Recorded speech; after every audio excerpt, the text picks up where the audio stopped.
Kayo din ba nahihirapan kapag maglinis na sobrang liit ng bahay? Kasi hindi mo alam saan mo isuksok yung mga gamit ba? Kaya sobrang hirap talaga maglinis, hindi ka makagalaw. Hi, ako si Jovi. Mahigit 10 taon ng kasambahay sa pamilyang Pakistani. Ngayong araw ay wala akong masyadong ginawa kaya naisipan kong linisin itong kusina. Simula dumating ako dito galing bakasyon ay hindi ko pa talaga ito nalinis. Actually gusto ko na sanang linisin pero sabi ng amo kong babae maghintay lang daw ako kapag day off niya kasi gusto niya na nandito siya kapag maglinis ako kasi maraming mga gamit gusto daw niya itapon yung hindi na daw kailangan. Pero ang mangyari kapag day off niya sobrang pagod naman kaya hindi na namin malinis, gusto lang niyang matulog. Kaya ngayon ay maglinis ako dito kahit wala siya at ibabalik ko lahat itong mga gamit. Siya na ang bahala kung kailan niya ito gustong itapon. Kung meron siyang time sa kanya ito itapon. Basta ngayon ang gusto ko ay maglinis ako dito.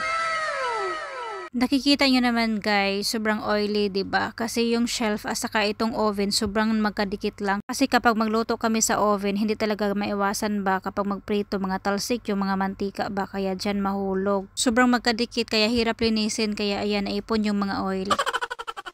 Sa simula pa lang ng video na ito ay nag-spray na ako dyan yung Mr. Muscle. Yan talaga yung palagi kong ginagamit. Simula pa lang pagdating ko dito guys, ito na yung nagustuhan ko kasi sobrang niyang effective. Mga 5 minutes ko lang siyang i-spray dyan ay yan makuha na talaga yung mga oil or ano pa yung mga mancha-mancha dyan.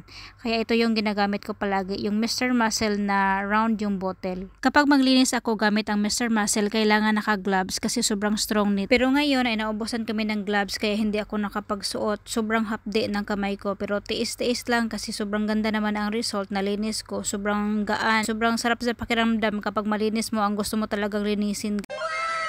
Ayan, natapos ko na nakuskus lahat at ayan, pumuti na talaga siya. At ngayon ay gumamit lang ako dito ng hose para panglinis dito, tubig. Kasi kapag balde or planggana yung gagamitin ko, maraming mababasa dito na gamit. Alam niyo naman guys, ang hirap talaga maglinis kapag sobrang sikip ng bahay. Sobrang sikip, ang daming mga gamit ba, hindi ka makagalaw masyado. Ngayon, kahit nailabas ko na yung shelf, 'di ba, naupo ako dito. Yung puwet ko ba, napangko doon sa likod ko. Tapos itong ulo ko naman dito, konti lang para mapangko naman dito sa unahan.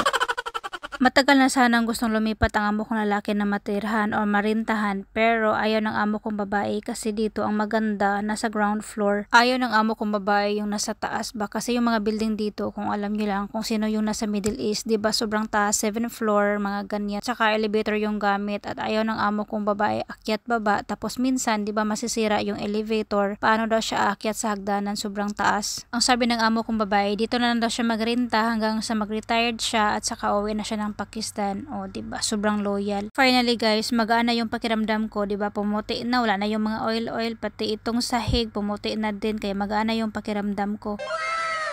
At nainitan yata yung cellphone ko at nahulog siya sa sahig at lumangoy dyan sa tubig. O diba, ang daming tubig pa naman sa sahig at nahulog siya. Kaya kinuha ko yung cellphone at nilagay ko siya sa bigas kasi sabi nila kapag daw mabasa ang cellphone ilagay sa bigas para daw matuyo. Kaya pagkatapos ko dito maglinis, naibalik ko na yung shelf, naibalik ko na yung mga gamit. Ay wala akong video guys kasi nilagay ko talaga 1 hour yung cellphone ko sa bigas para matuyo talaga siya. At hanggang dito na lang guys, magkita ulit tayo sa next video ko. Ayan, nahulog na talaga siya. Thank you for watching. Bye-bye. God bless everyone.